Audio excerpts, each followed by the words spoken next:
So in this discovery, we've been focused on producing an MVC for the auto creation of merge requests. I'll very quickly walk through what our current baseline is just to understand where we're currently at with our capability. So if you use dependency scanning and Yarn with dependency scanning, you may see some vulnerabilities in the security dashboard here, as we see here. You may click on one of these vulnerabilities, and here you would see that a solution is available. Again, this is just for dependency scanning with projects using Yarn. The UX problem here is that the user wouldn't have even known that a solution is available on the security dashboard here. Anyway, moving on, the options at this point for the user when they open the modal would be to resolve it with a merge request, download the patch locally, or create an issue. Let's say that they resolved it with a merge request. It would then take them to a merge request with the solution available. From there, they could just merge the solution. So what we want to do is we want to, again, auto-create those merge requests when those solutions are available. This is a follow-up on a second iteration that we walked through. And since then, we've talked with front end and back end again to get further feedback and to identify our next steps for an MVC and a path forward. So where we've landed is similar to the second iteration, although there was some trade-offs that we'll have to make. One of the main trade-offs is we really wanted this to work out of the box, and that means if the user configured dependency scanning, that auto creation of these merge requests when available would automatically happen. So they never had to go hit an on button or anything. It just worked. The only thing, if they wanted to turn it off, is that option to opt out would be available. However, we ran into a roadblock there, and that is the following, is that we don't currently have a bot or a Git or a ghost user that we can use for the auto-created merge requests. So in a previous video, this was one of the outstanding questions that we talked about, and it will be a more involved issue that we will take a look at separately. So we'll open up a separate issue to that or put that in our next discovery to address. In the interim, for the MVC, what we're proposing is on the configuration screen, after the user has successfully added configured dependency scanning, they'd be able to check this box to default to autofix when solutions are available. The UI is mirroring and very similar to the pattern seen with defaulting to auto DevOps.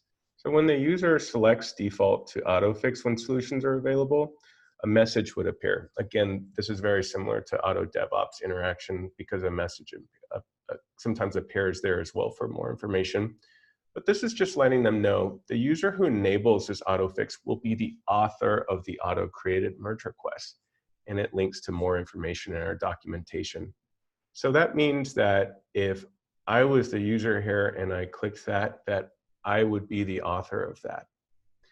In the previous, a previous way to handle this would be that the user would have to designate an author, but there's two challenges here that I just want to highlight. And that is, again, that's additional required configuration. We want to get away from any additional configuration needed. And then the other thing is there's audit log implications. So that is, let's say that I'm enabling this feature, but I select Tally to be the author.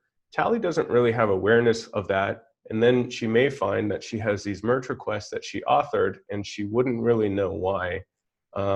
So at least there's a little bit more skin in the game here for the person who selected this, and they would be the appropriate user since they did select to have this on.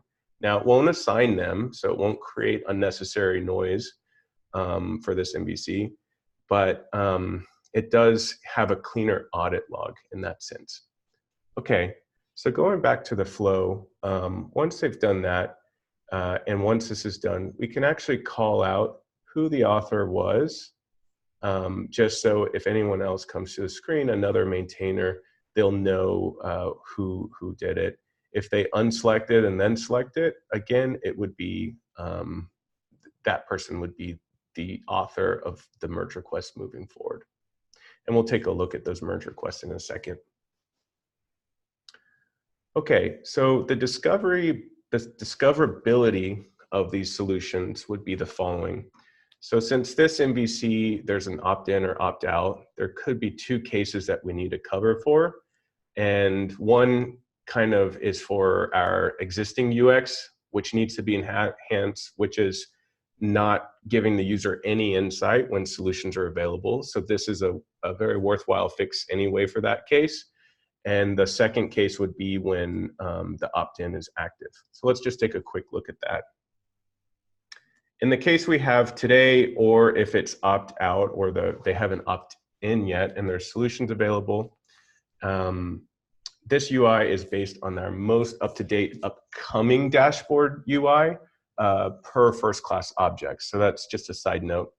But in that, we'll have messages, user-generated messages or notes that would be there. We will also add this little light bulb icon to surface it right from the dashboard, indicating that a solution is available. Now let's say that the feature is opt-in and it's configured. What we'll do is we'll have the merge request link directly from here. So that's the auto-created merge request. This is following a similar pattern that we already see, is when a vulnerability has a related issue to it, it's seen in the same way. So we're adopting that same pattern and using it here. And when we walk through the flows, that'll help out the user flow from that. And we'll take a look at that in just a minute. Otherwise, since this is related to dependency scanning, we will also see this merge request link on the dependency scanning page. At the moment, the dependency scan vulnerabilities are not clickable. There's a separate issue for that to fix that. But the current UX is that we do show when vulnerabilities exist for dependencies, and there's a drop down here that shows what they are. And in this case, we'll be able to put the merge request there. So those are all the places that this would appear in terms of discoverability. Now let's consider findability of auto-created merge request. In the earlier iteration, what we took a look at and what we're aiming for was that there would, since these are auto-created merge requests, they would of course appear in the merge request list. We looked at a dedicated filter here for those auto-fixed, auto-generated merge requests. However, that would be a significant amount of work, and this is per backend feedback and kind of out of the scope of an MVC. Something we definitely want to look at later, but this is a fair trade-off given how limited our current capability set is. But definitely in the former, a direction we want to do. So the alternative that we're taking a look at here would be an auto-generated label for these auto-created merge requests. And that could then be discovered in this way, in the same pattern that you'd go and select a label. They would drop this down and then select, let's say that the name of it was vulnerability auto fix. So that would then show these, and again, that label would be system generated when the merge requests are auto created.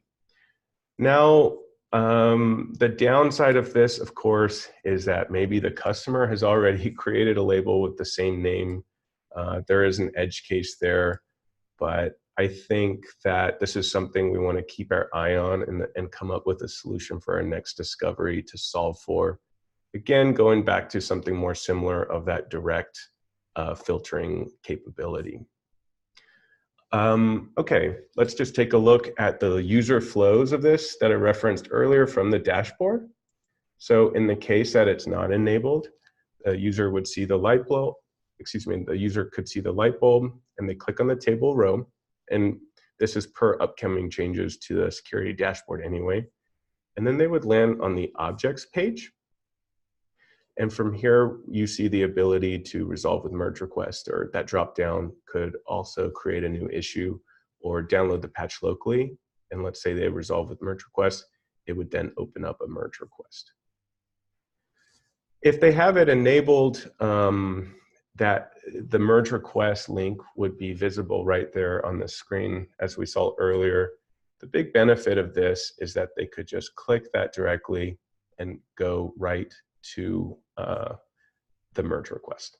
Of course, they could still do the other route where they click the table row to go to the objects page, but with this visibility of the merge request right here on this page, that saves that extra click and gets them right to the merge request. Okay, so that pretty much wraps up the overview of the MVC.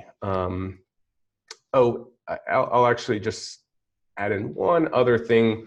We do want to bring more awareness to this feature, and one way that we can do this without creating noise or auto-signing people is to put a banner perhaps on the security dashboard that's stating when these vulnerabilities have been, when these solutions and these auto-created merge requests have been created. So in this case, this states that in this messaging banner, and the user could view security fixes, which would take them to the auto-filtered merge request page with the label that we discussed.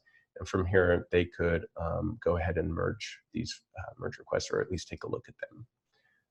So that's kind of our proactive effort to bring awareness to the user, further awareness to the user about this. Okay, some of the next steps that we're going to take a look that we're recommending from this discovery is the implementation of the above MVC that we saw above. There's certainly some trade-offs that we made. However, it's something that UX and front end and back end felt we could get in a milestone or two, and it really does lay the foundation for us to start building and improving on. The next recommendation here or the next issue that we'll be creating, next step that we'll be doing, is a UX research issue. And we really want to take a look, we really want to test what we just looked at, some of the designs, and get some insights from users about usability and usefulness, and some feedback on how we can better iterate on the next step. And that next step is a discovery focused on auto-merging the auto-created merge requests. So that's the main focus of that discovery. The other things that we want to reevaluate in that discovery is looking at filtering by auto-fix sections, so not relying on the auto-created label, so having a dedicated filtering section. This will become important as we expand our capabilities. For example, we're going to be adding, or we're currently looking at container scanning auto fixes. So once we have multiple fixes available, and once this starts growing, this is going to be pretty important. So we want to reevaluate that. And we also want to reevaluate the author of these auto-created merge requests. Once these merge requests are auto-merging, this will help this situation of the author. But still, I think we want to at least take a look at if there's a ghost user or a bot or designated user out there. We did find that in the past there was a sort of ghost user triggering pipelines, although this was actually deprecated quite a while ago, actually. But anyway, we want to take a look at that and see if there's other use cases for this. I know there was some discussion with first-class objects when creating some of the objects. There was a GitLab bot or some challenges there as well. So maybe there's other areas where this could help. So we want to take a look at that. And then a follow-up issue evaluating some of the solutions that we find from this discovery of auto-merging and auto-creating. So that gets us in the cycle of MVC, research validation, gain insights to our next discovery, and then repeat. So we're constantly informing our discoveries and our implementation issues. So anyway, that wraps up the conclusion for this auto-remediation issue. And yeah, if you have any thoughts, per usual, please drop us a note in the issue itself, or send us an email directly at kman@gitlab.com.